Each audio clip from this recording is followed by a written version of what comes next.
হ্যাঁ, তুই সাবধানে যাস, ঠিক আছে? সাবধানে যাস, আর গিয়ে একটা ফোন করে দিস, কেমন?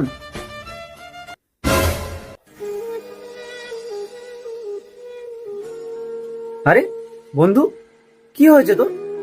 এমন মনমরা হয়ে দাঁড়িয়ে আছিস কেন? আরে এক্ষুনি তো সবকিছু ঠিকই ছিল, আমরা হাসছিলাম, সব কথা বলছিলাম। কি হলো এর মধ্যে তো?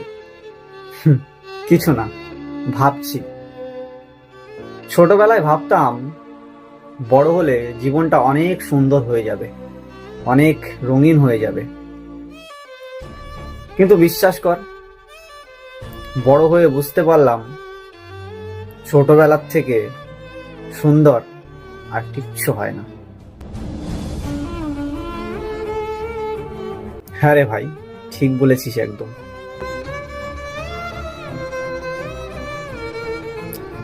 চ ভাই, মন খারাপ করিস না, চ, চা খেয়ে আসি, চ। হুম, চল যাই।